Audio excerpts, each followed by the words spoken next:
Shalom Israel. Before I start, I want to give all glory. What's happened there? Oh, I want to give all glory, honor, and praises to Yahweh, Hashem, Yahushai, Wahat, Rakah, Kadash. Double honors to the elders and apostles in Israel who will and teach well, to the Akims and the Iwas and Bywers and those pushing this word in truth, sincerity, to the brothers and sisters in the truth. Yeah. So what I want to do today, and Lord willing, this lesson is edifying. I did a lesson 5 days ago. It says, did Yahushua, did Christ teach to keep the Mosaic law? Christians just won't get it. And what you're going to realize, we have some of our people that understand that they're Israelites, but they're just Christian Israelites because they hold on to the same teachings as when they were, before they knew they're Israelites. The same teaching and doctrines that we get from Christianity. They hold on to those same teachings, just that they know they're Israelites. And one of the main ones that they hold on to is that Christ came for everybody and anyone that can be saved. So I did this lesson here. Did Christ teach to keep the Mosaic law? Christian just won't get it. And I just want to address a comment that's on the comment board. So this is from a brother called Jeremiah 16 and 19 Project. Now, Jeremiah 16 and 19 goes into, let me quickly get it.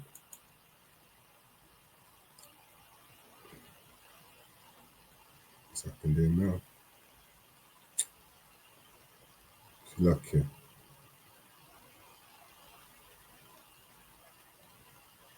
Yeah, Jeremiah 16.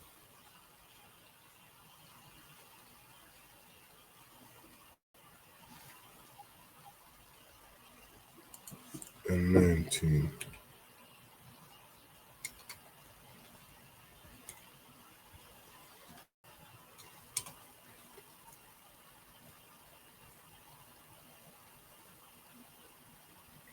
Yeah, so Jeremiah 16 and 19, it says, so look here.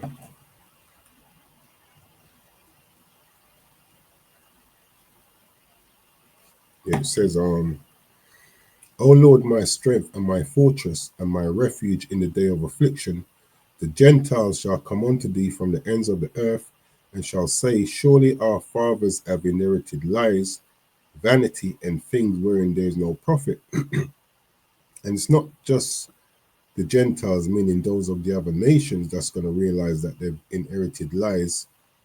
It's going to be some of our own people. I had to acknowledge that what I was taught was lies. But the fact is, some of our people still choose to hold on to those lies.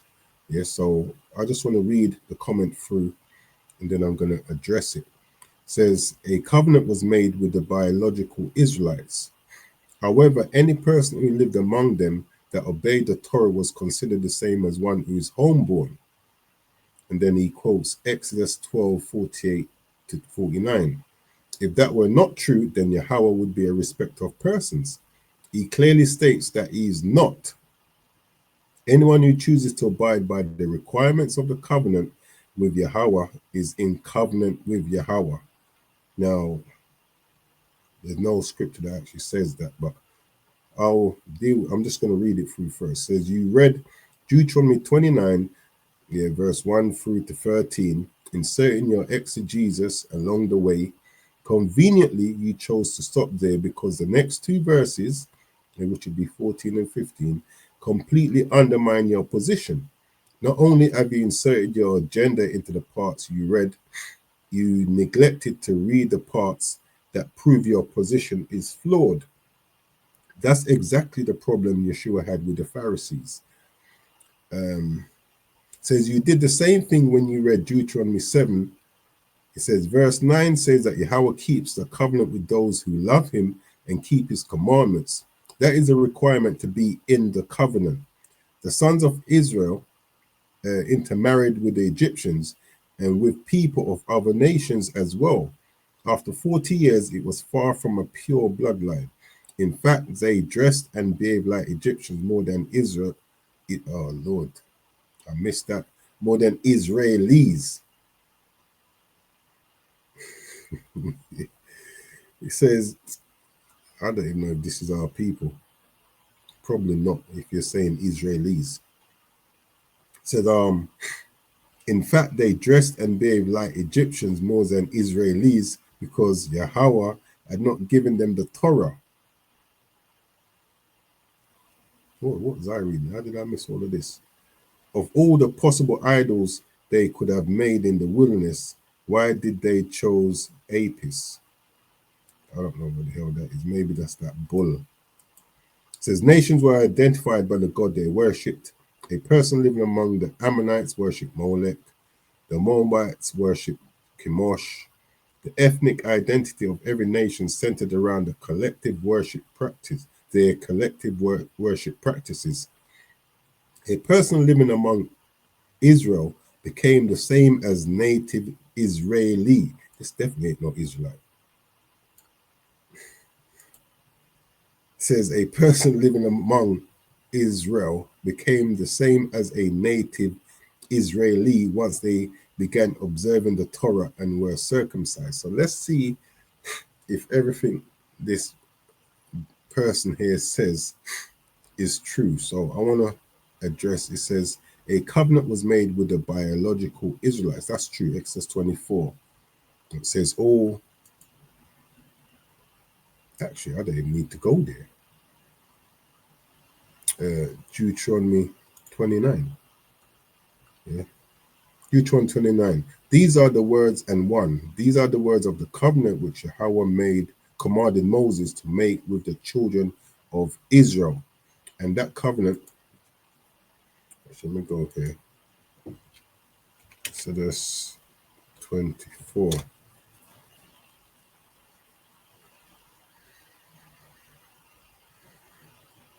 So many incorrect statements in this. It's like it's unbelievable. You know, this is why I always advocate reading, you know, and take off your Christian lens because you're going to read over things. So this is Exodus 24. I start here. Moses came and told the people all the words of the Lord and all the judgments, and all the people answered with one voice and said, all the words which the Lord has said we will do. Verse 6, and Moses took half of,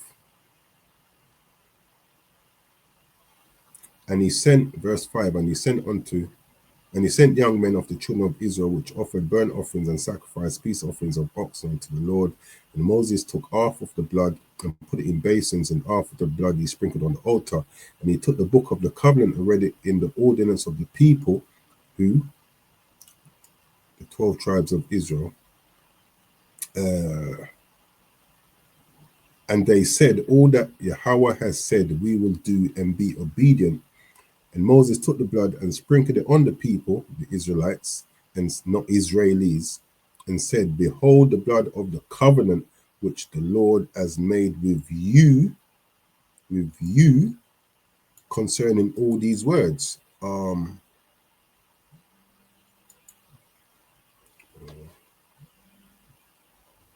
Salakia. Psalms 50. Yeah, just to establish who this covenant is with. And it's a covenant based upon blood and based upon them keeping the laws. So Psalms 50 and 5, gather my saints together unto me, those that have made a covenant with me by sacrifice. And we just read about that in Exodus chapter 24. So coming back to this, says a covenant was made with the biological Israelites. Yeah. However, any person who lived among them that obeyed the Torah was considered the same as one who is homeborn. So we established that the covenant was made with the Israelites. But it says, however, any person who lived among them that obeyed the Torah was considered the same as one who is homeborn. And he's charging me in this section here that I didn't read a couple verses down. But I'm charging him that he didn't read a couple verses before. Yeah, Exodus 12:48. And, you know, the Most High is not the author of confusion. And this is what religion brings. It brings a lot of confusion in how the Bible is taught, because it tries to open a book which is a closed book that relates to a specific group of people, and then tries to open it to everybody. So this is what the person was saying. They're saying Exodus 12, 48 and 49. So this is their argument to say anyone that obeyed Torah was considered the same as one who is homeborn. Okay, so let's go there. Now this is regarding the Passover. So it says, and when a stranger shall sojourn with thee and will keep the Passover to the Lord, let all his male be circumcised, and let him come near and keep it, and he shall be as one that is born in the land. Now, why is he saying one that is born in the land? Because when you understand, each tribe was given their own land. Yeah. So this, whatever portion of land you have, that is for your tribe. So anyone from a different tribe that comes amongst you is deemed a stranger. So it says, and he shall be as one that is born in the land, for no uncircumcised person shall eat thereof. So it says, one law shall be to him that is homeborn, and unto the stranger that sojourneth among you. So is read this and saying that any non-Israelites that follow our customs is deemed, what is it? Anyone who chooses to abide by the requirements of covenant with Yahweh is in covenant with him. But let's see if this is what he's saying. And this is why we know that religion, they say that we pick and choose, but no one pick and choose more than Christians. So let's see if this stranger is the same as this stranger here. What verse is that? Salakia.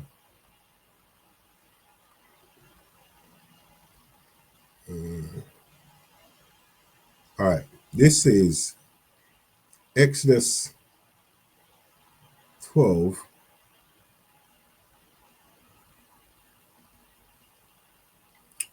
and verse 42. It is a night to be much observed unto Yahweh for bringing them out from the land of Egypt. This is that night of Yahweh to be observed of all the children of Israel in their generations. Verse 43, and Yahweh said unto Moses and Aaron, this is the ordinance of the Passover. What's the ordinance? There shall no stranger eat thereof. So is the Most High confused?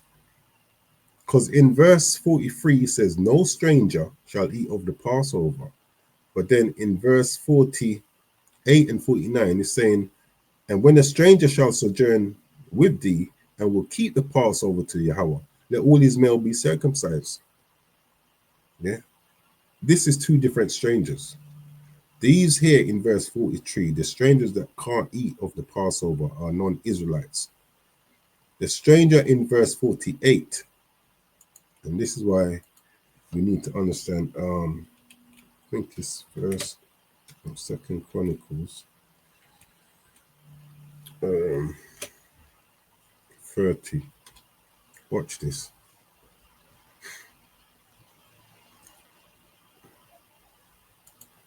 Second Chronicles chapter 30, I believe verse 15. Ooh. It's like here. It's two different strangers. There's a stranger that can't eat of the Passover, which is non-Israelites, and the stranger that sojourns among you. Yeah. And when a stranger shall sojourn with thee and will keep the Passover to Yahweh, let all his male be circumcised. So this stranger coming back here, yeah, in verse 42, it is a night to be much observed unto Yahweh for bringing them out of the land of Egypt.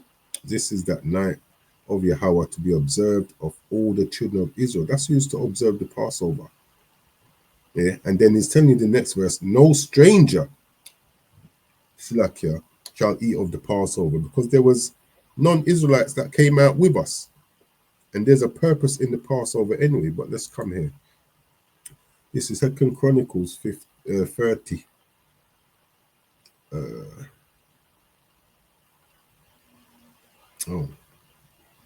Second Chronicles 15.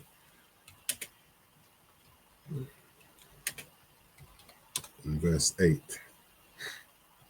Yeah, 2 Chronicles 15 and verse 8. And when Asa heard these words and the prophecy of Obed the prophet, he took courage and put away the abominable idols out of all the land of Judah and Benjamin, in the southern kingdom.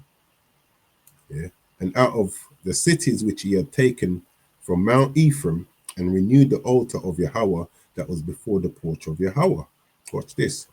And he gathered all Judah and Benjamin and the strangers with them out of Ephraim and Manasseh and out of Simeon, for they fell to him out of Israel in abundance when they saw that Yahweh, his power, was with him. So it shows you that some of our people are referred to as strangers, those of the other tribes who sojourn amongst, like if you're from Ephraim, you go to Judah, or you go to the land, the portion of land that was given to Manasseh, or any other tribe, you're deemed a stranger because that's not your land that you was given.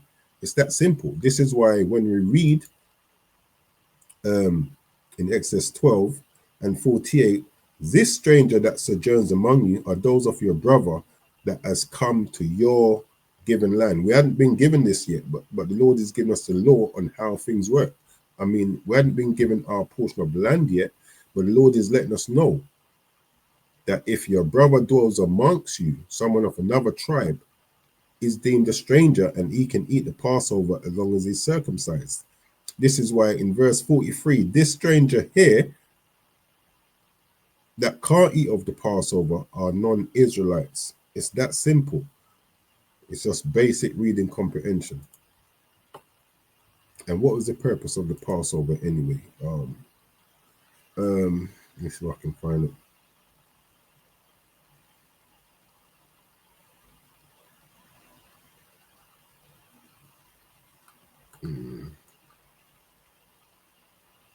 It's lucky.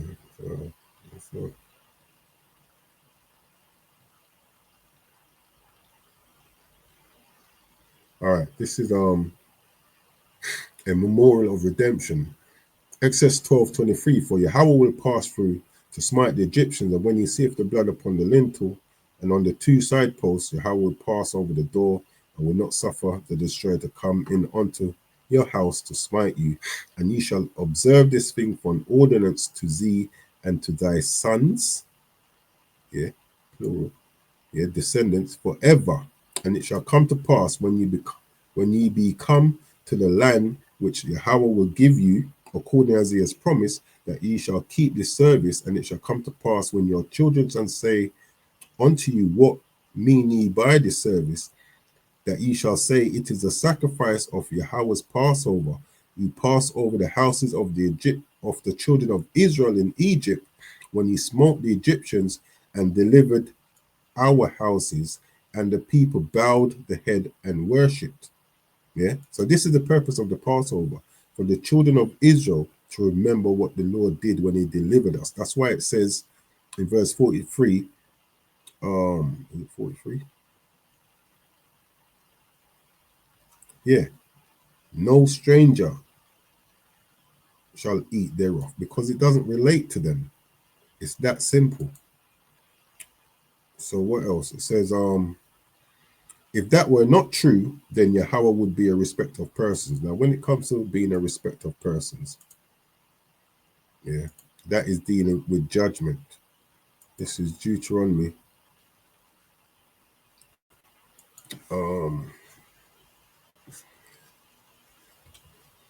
Deuteronomy chapter 1 and verse 16.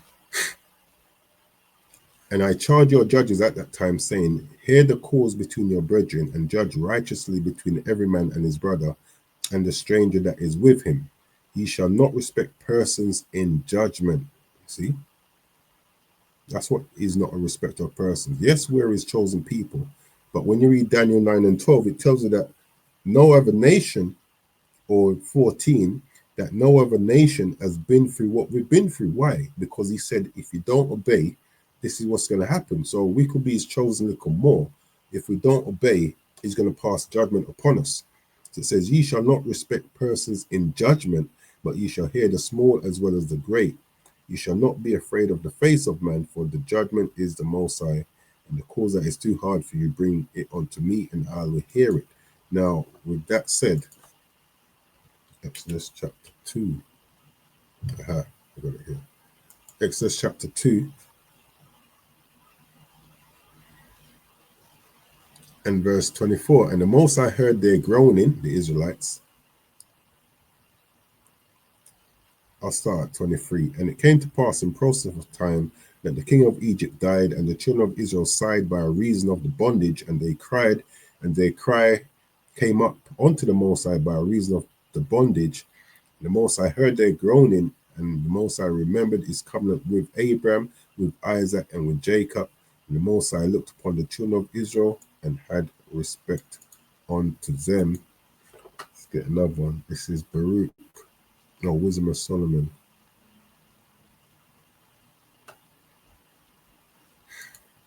I think it's 4.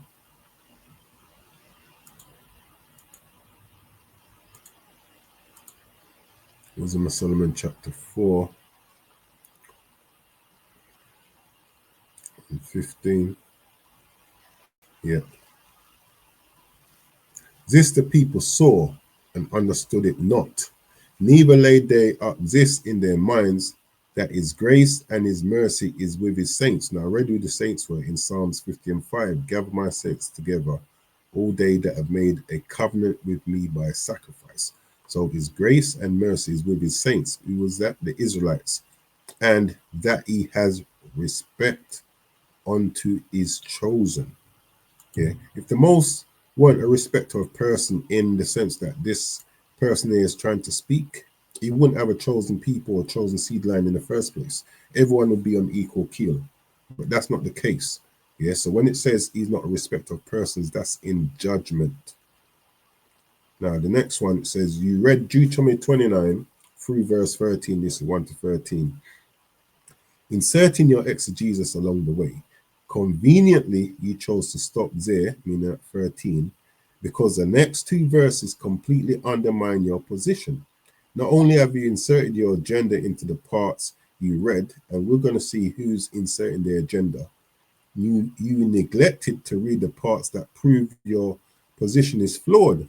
That's exactly the problem Yeshua had with the Pharisees. Now, I would say is neglected to understand the 13 verses before that shows that his point is flawed. So let's go there. Deuteronomy 29. I stopped at 13, which I explained in the said video that it says, 13 says that he may establish thee today for a people unto himself, and that he may be unto thee a power, as he has said unto thee, and as he has sworn unto thy fathers, to Abraham, to Isaac, and to Jacob. So this is what he said I neglected. Neither with you only do I make this covenant and this oath, but with him that standeth here with us this day before Yahweh, our power, and also with him that is not here with us this day. So he's trying to say, well, the covenant was made with the Israelites, but when it says, but with him that is not here this day, is referring to non-Israelites.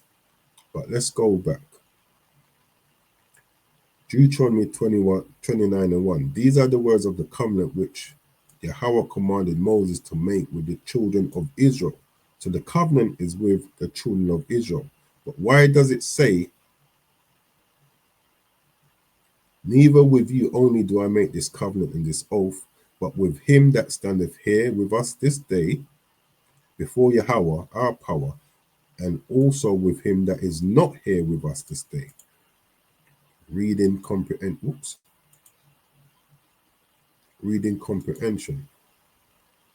Go a chapter before.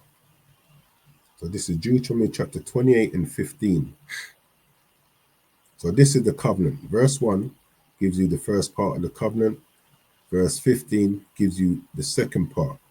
Now, Second part says, but it shall come to pass, if thou wilt not hearken unto the voice of Yahweh thy power, to observe to do all his commandments and his statutes which I commanded this day, that all these curses shall come upon thee and overtake thee. Go down to verse 45.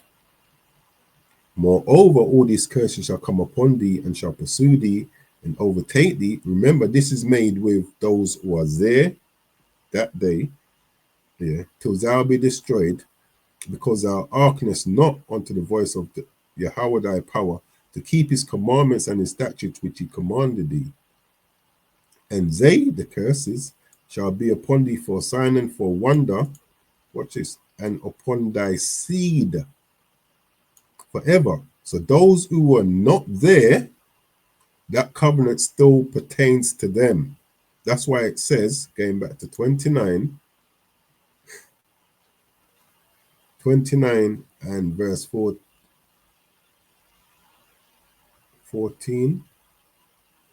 neither with you only do I make this covenant and this oath, not with the Israelites that are just there, but with him that standeth here with us this day before Yahweh, our power, and also with him that is not here with us this day, and with thy seed forever. That's all that is saying. It's not rocket science, it's just reading comprehension. And also, watch this, Daniel chapter 9. Just covering this section here. Daniel 9, and also with him that is not here with us this day. Now we can agree that Daniel and those in his time wasn't there when that covenant was made. So this is Daniel chapter 9, verse 9. To the Lord our power belong mercy and forgiveness, though we have rebelled against him, speaking by the Israelites. Neither have we obeyed the voice of Yahweh our power, to walk in his laws, which he set before us by his servants the prophets, going back to Moses. Yea, all Israel have transgressed thy law. All Israel has transgressed thy law, even by departing, that they might not obey thy voice. Therefore the curse is poured upon us, and the oath that is written in the law of Moses, the servant of the Most High, because we have sinned against him. So it says,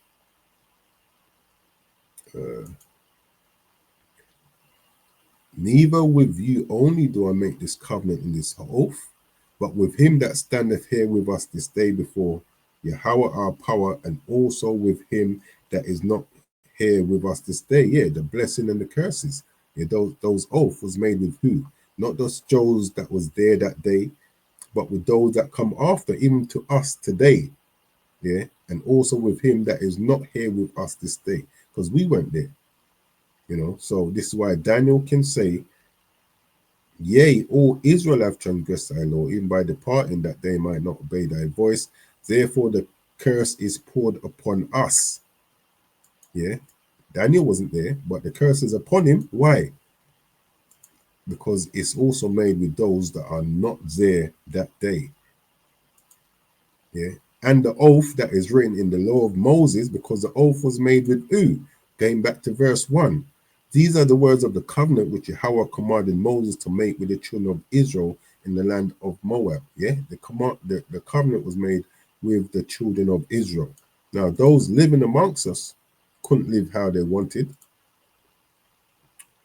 Where is it?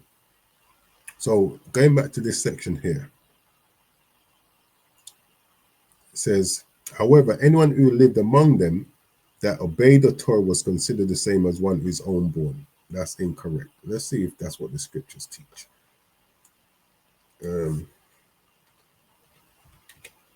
Leviticus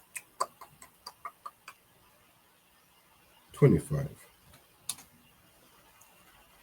And I'm going to go back to Deuteronomy 29. So verse 11 says, Slakia. Verse 10, Deuteronomy 29 and 10. Ye stand this day, all of you, before Yahweh your power, your captains of your tribes, your elders and your officers, with all the men of Israel, your little ones, your wives, and thy stranger that is in thy camp. The non-Israelites, it was among us. From the ewer of thy wood unto the drawer of thy water. And this who those strangers were, those non-Israelites who can't keep the Passover. Yeah, there shall no stranger eat thereof. These are those strangers. Yeah, our ewer of wood and our drawer of water. Now let's see what these ewers of wood. Um, Joshua chapter 9.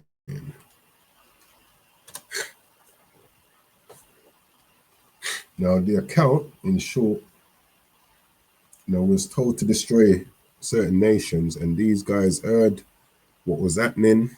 They put on some raggedy clothes, got some stale bread, and pretended that they were coming from a far country. So, and they said unto Joshua, Joshua 9 and 8, um,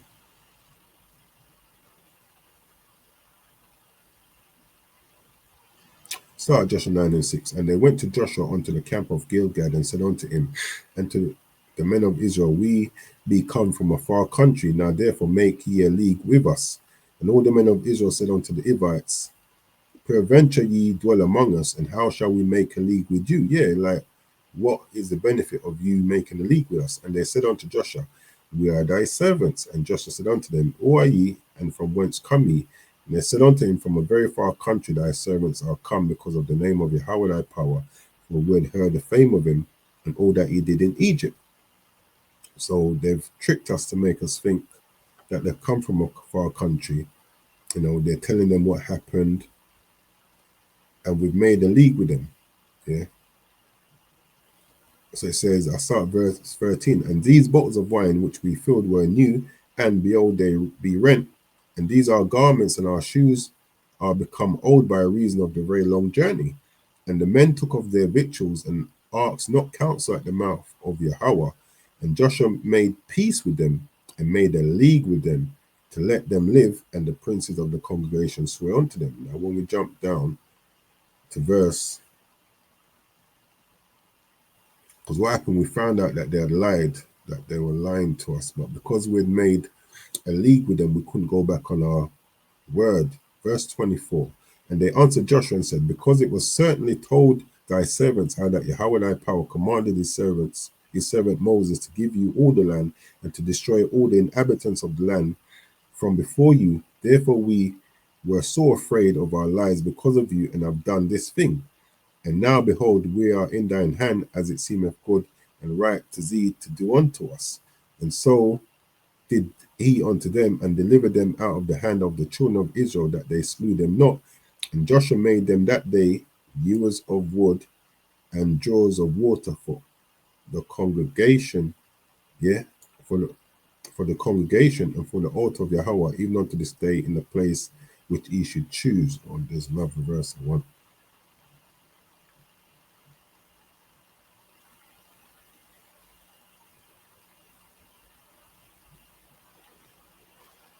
So verse 16 lets you know, and it came to pass at the end of 3 days after they had made a league with them, that they heard that they were their neighbors and that they dwelt among them. So this is when they found out that they had lied.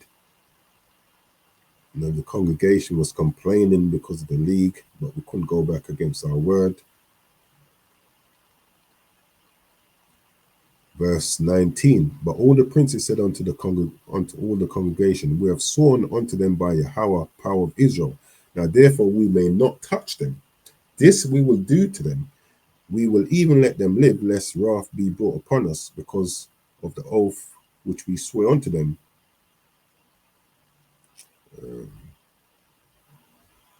I'll read down. And Joshua called for them and spake, and he spake unto them, saying, wherefore have ye beguiled us, saying, we are very far from you, when ye dwell among us? Now therefore ye are cursed, and there shall none of you be freed from being bondmen and ewers of wood and drawers of water from the house of my power. So those servants that are among us, these other nations, when they dwell among us, what would they be? Where is that?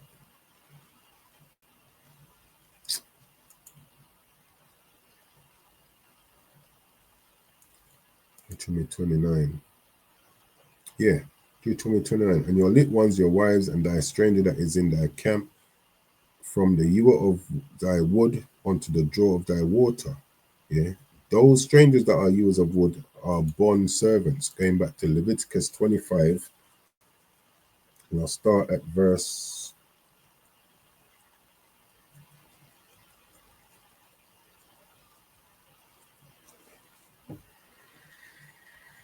Salakia.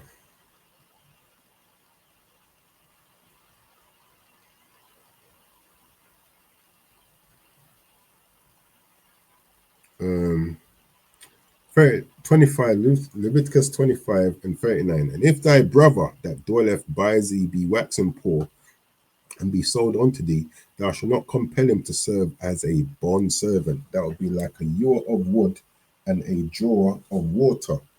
But as an hired servant and as a sojourner, yeah, as a sojourner, going back here, Exodus 20, 12 and 48. And when a brother and when a stranger shall sojourn among you, that's your brother, yeah. Slakia. But as an hired servant and as a sojourner, he shall be with thee and shall serve thee unto the year of Jubilee. This is why it's telling you that, and when a stranger that shall sojourn with thee and will keep the Passover to Yahweh, let all his males be circumcised. Yeah, your brother still has to be circumcised, even if he is working for you. It says, but as an hired servant and as a sojourner, he shall be with thee and shall serve thee unto the year of Jubilee. And then shall he depart from thee, both he and his children with him, and shall return unto his own family, and unto the possession of his father shall he return, meaning to his own land. For they are my servants, which I brought forth out of the land of Egypt. They shall not be sold as bondmen. So they can keep the Passover as long as they're circumcised. Yeah. And they'll be treated as one that is homeborn in the land, as if he was born in your part of the land that he was given. So what was that? Yeah, they shall not be sold as bondservant.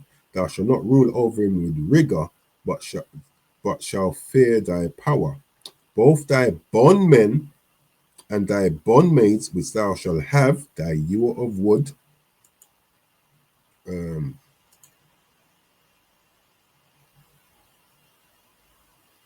where is it?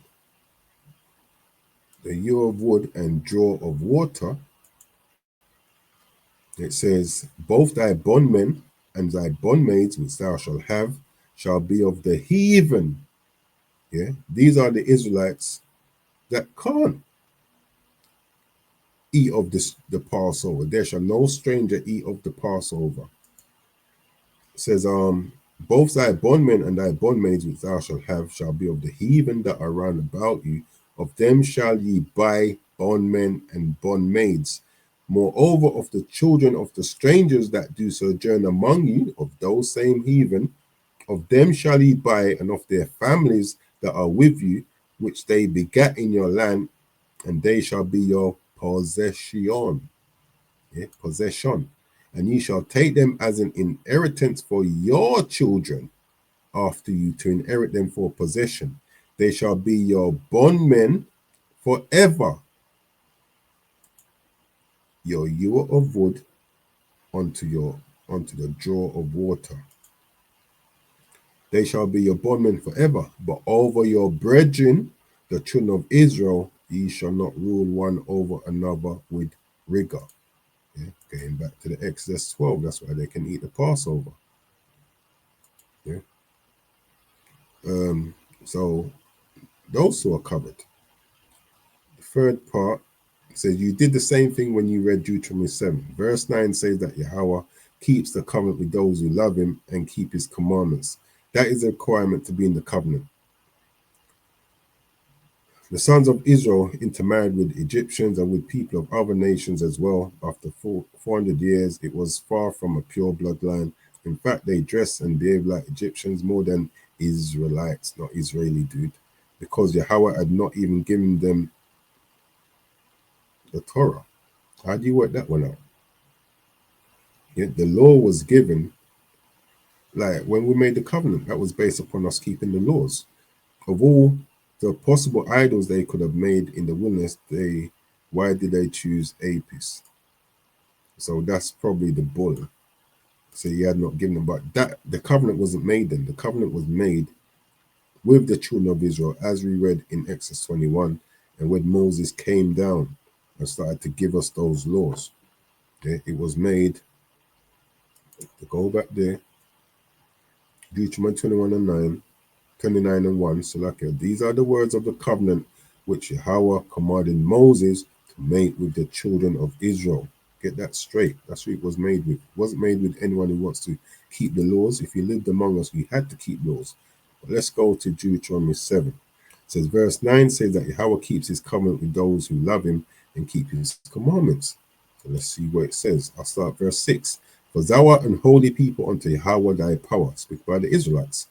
Yahweh thy power has chosen thee, respect of persons, to be a special people unto himself, above all people that are upon the face of the earth. Now, if that is not a respect of persons, I'm not sure.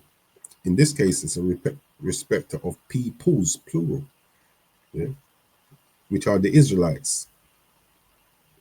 It says, above all people that are upon the face of the earth.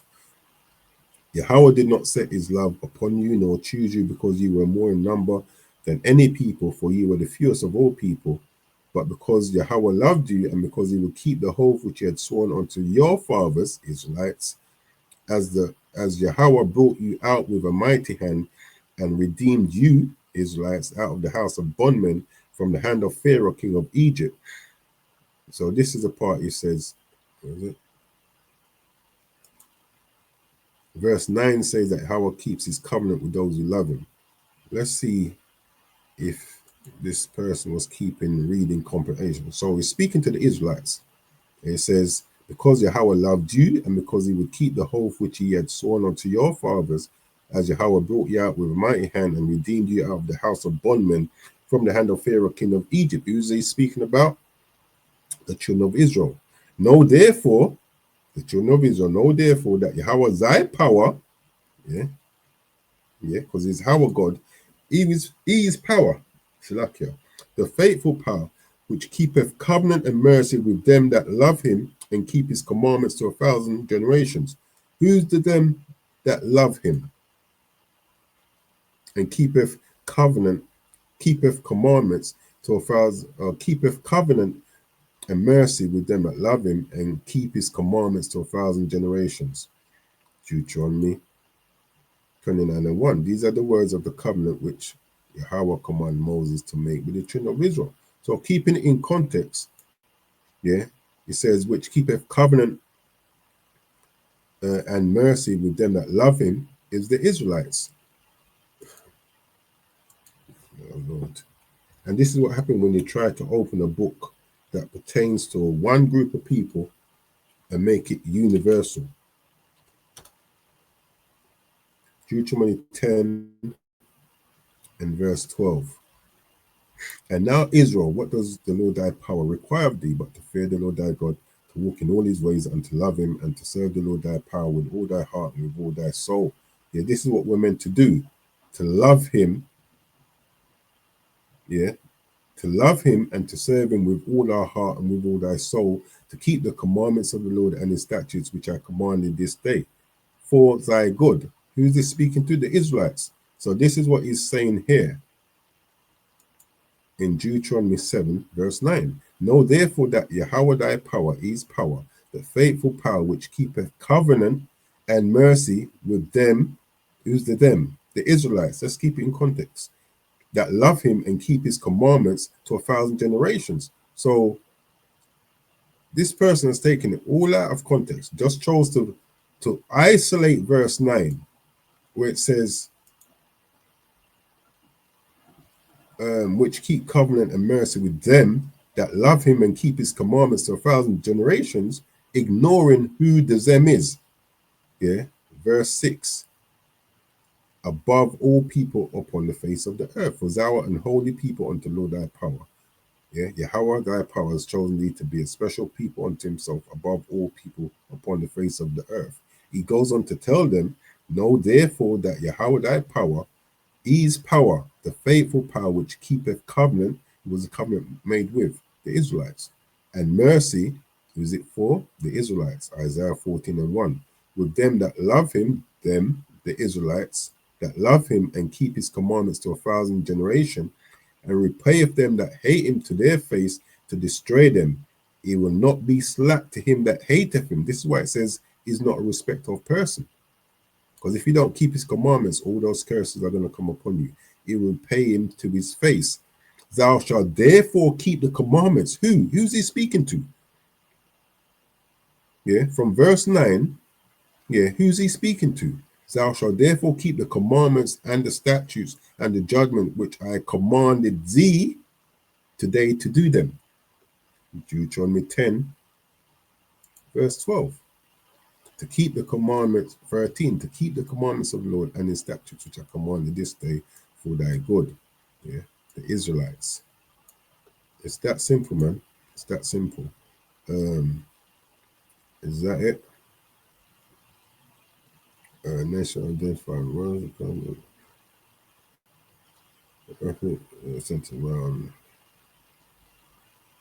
So it says a person living among Israel became the same as a native Israelite, not Israeli, once they began to observe Torah and were circumcised? No.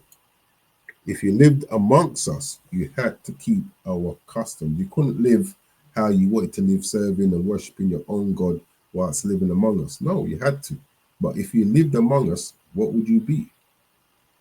A ewer of wood and a drawer of water, according to the law. Leviticus 25, verse 44. Both thy bondmen and thy bondservants, thy ewer of wood and draw of water, which thou shalt have, shall be of the heathen. Yeah, this is probably heathen here too. And it's lucky if I'm wrong, but the thought pattern is of one. It says, that are round about you, of them shall ye buy bondmen and bondmaids. Moreover, of the children of the strangers that do sojourn among you, these same even, them shall ye buy, and of their families that are with you, which they begat in your land, and they shall be your possession.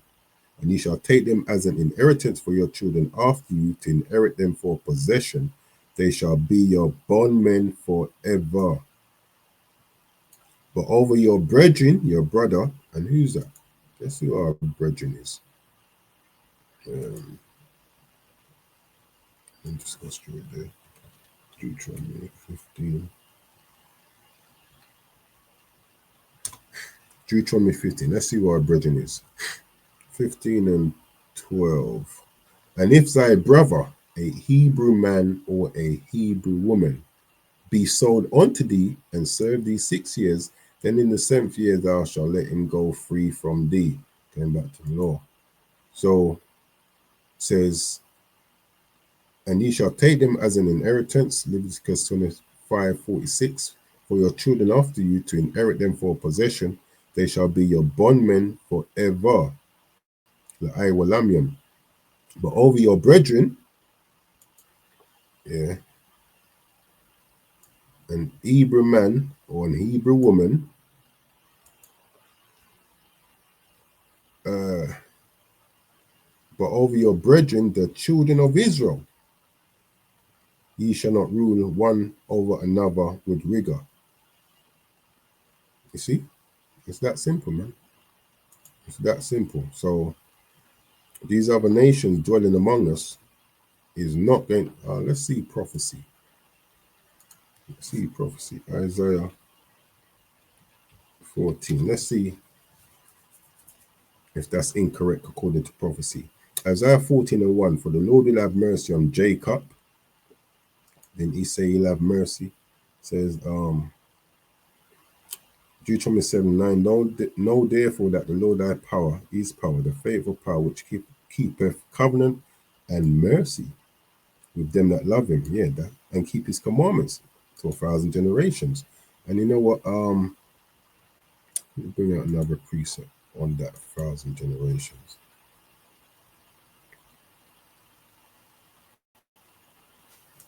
This is Exodus 20.